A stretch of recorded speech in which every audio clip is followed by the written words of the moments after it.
Chapter 10. About 8 or 9 in the morning I came to the same seat of yellow metal from which I had viewed the world upon the evening of my arrival. I thought of my hasty conclusions upon that evening, and could not refrain from laughing bitterly at my confidence. Here was the same beautiful scene, the same abundant foliage, the same splendid palaces and magnificent ruins, the same silver river running between its fertile banks. The gay robes of the beautiful people moved hither and thither among the trees.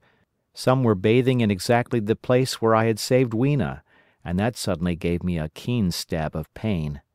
And like blots upon the landscape rose the cupolas above the ways to the underworld. I understood now what all the beauty of the overworld people covered. Very pleasant was their day, as pleasant as the day of the cattle in the field. Like the cattle, they knew of no enemies and provided against no needs, and their end was the same.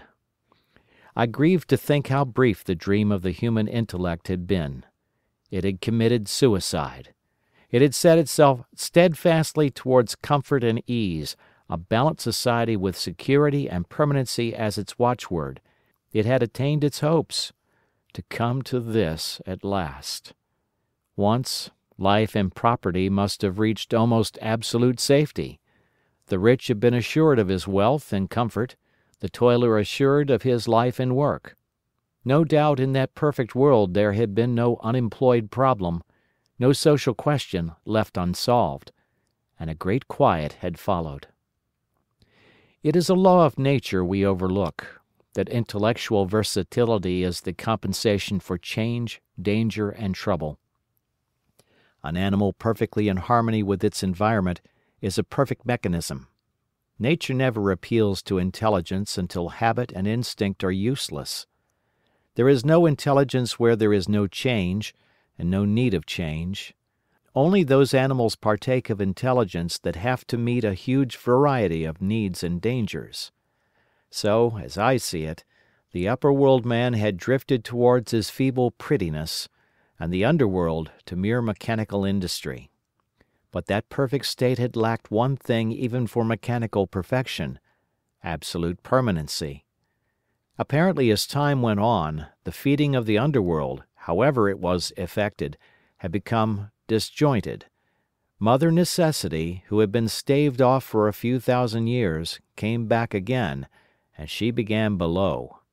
The underworld being in contact with machinery, which, however perfect, still needs some little thought outside habit, had probably retained perforce rather more initiative, if less of every other human character, than the upper. And when other meat failed them, they turned to what old habit had hitherto forbidden. So I say I saw it in my last view of the world of 802,701. It may be as wrong an explanation as mortal wit could invent. It is how the thing shaped itself to me, and as that I give it to you. After the fatigues, excitements, and terrors of the past days, and in spite of my grief, this seat and the tranquil view and the warm sunlight were very pleasant. I was very tired and sleepy, and soon my theorizing passed into dozing. Catching myself at that, I took my own hint, and spreading myself out upon the turf I had a long and refreshing sleep. I woke a little before sunsetting. I now felt safe against being caught napping by the Morlocks, and, stretching myself, I came on down the hill towards the White Sphinx.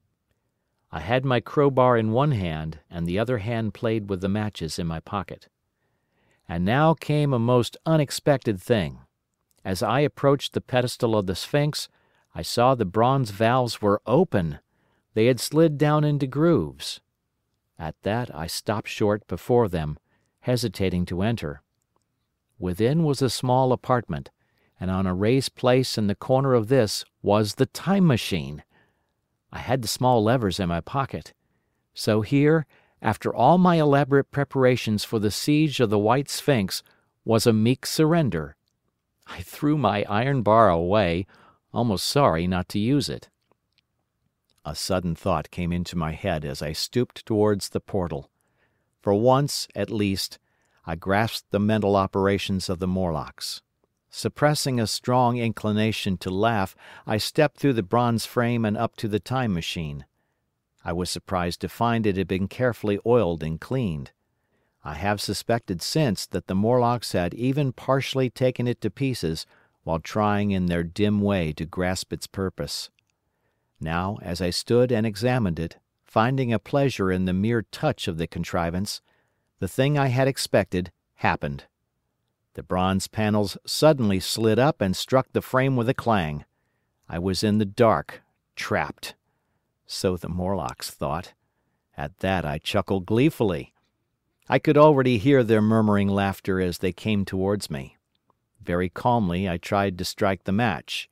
I had only to fix on the levers and depart then like a ghost. But I had overlooked one little thing. The matches were of that abominable kind that light only on the box. You may imagine how all my calm vanished. The little brutes were close upon me. One touched me. I made a sweeping blow in the dark at them with the levers, and began to scramble into the saddle of the machine. Then came one hand upon me and then another. Then I had simply to fight against their persistent fingers for my levers, and at the same time feel for the studs over which these fitted. One, indeed, they almost got away from me. As it slipped from my hand, I had to butt in the dark with my head— I could hear the Morlock's skull ring—to recover it. It was a nearer thing than the fight in the forest, I think, this last scramble. But at last the lever was fitted and pulled over. The clinging hand slipped from me. The darkness presently fell from my eyes. I found myself in the same grey light and tumult I have already described. End of chapter.